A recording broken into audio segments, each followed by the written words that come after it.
पत्रकारों और अखबारों पर लगाम लगाने की कोशिश ब्रिटिश सरकार की याद दिलाती है। आप देख रहे हैं जनमत की बात आर.के. जायसवाल के साथ। इस कार्यक्रम में फिर से एक बार आपका स्वागत है। केंद्र सरकार की नीतियों को देखकर ब्रिटिश सरकार की यादें आने लगी है। किस तरह से ब्रिटिश सरकार ने भारतीय लोगों पर जुल्म किया है, कैसे ब्रिटिश सरकार ने भारतीय पत्रकारों और समाचार पत्रों को रोकने के लिए तरह तरह के हथकंडे अपनाए, काले कानून लाए, रातों रात समाचार पत्रों को जब्त करवाया, उसके संपादकों मुद्रकों पर मुकदमे दर्ज करवाए। कमोबेश आज भी वैसी परिस्थिति हमारे सामने है। कुछ ऐसी घटनाएं हालिया दिनों में हुई है जो इशारा उसी तरफ कर रही है। पेगासस जासूसी मामला, इस बारे में द वाई ने रिपोर्ट प्रकाशित की है, जिसके बाद देश में बवाल मचा हुआ है। रिपोर्ट में कहा गया है कि इसके जरिए देश के कई पत्रकारों को, सुप्रीम कोर्ट के चीफ जस्टिस रंजन गोगोई के ऊपर यौन उत्पीड़न का आरोप लगाने वाली महिला को, चुनाव आयोग को, कांग्रेस नेता राहुल गांधी और उनके करीबियों के प्रशांत किशोर जैसे चुनावी रणनीतिकार के फोन टेपिंग करवाया गया। उनको मैनेज करने की कोशिश की गई, अपने हिसाब से चलाने की कोशिश की गई।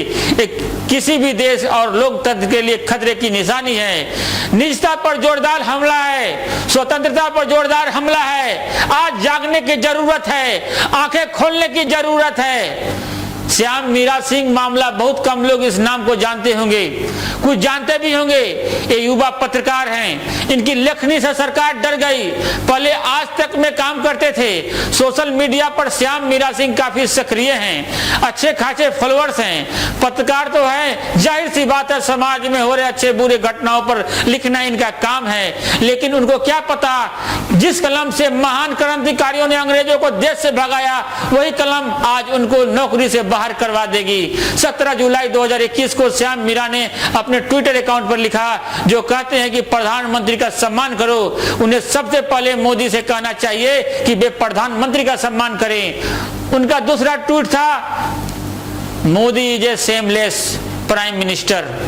फिर क्या था, आज तक ने उन्हें नौकरी से बाहर निकाल दिया। ये कोई समान बात नहीं है, एक कलम की ताकत है जो ये बहुमत वाली सरकार को, 56 इंच सीने वाली सरकार को डरा दी है। ऐसी घटनाएं ब्रिटिश सरकार को याद दिलाती है, हमें वक्त रहते जाग जाना चाहिए। ये कोई पहली घटनाएं नहीं है, इससे पहले भी कई पत्रकारों को नौकरी से बाहर होना पड़ा है। पिछले दिनों दैनिक भास्कर और भारत समाचार पर आयकर विभाग ने छापा मारा। ये कोई सामान्य बात नहीं थी। पिछले कुछ महीनों को देखें तो दैनिक भास्कर और भारत समाचार ने कोरोना काल में केंद्र और राज्य सरकारों की नाकामियों पर जमकर लिखा, बोला, लोगों की समस्याओं को जोर से शोर से उठाया, सड़ती लाशों की तस्वीर लोगों के सामने लाया, शमशान में जलती लाशों की तस्वीरों को सामने लाया, जिससे कहीं न कहीं सरकार असहज हुई, जिसका परिणाम आयकर विभाग के छापे के रूप में दैनिक भास्कर और भारत समाचार को मिला। ये किसी भी लोकतांत्रिक देश के लिए ठीक नहीं कि पत्रकारों और समाचार पत्रों पर लगाम लगाने की कोशिश की जाए।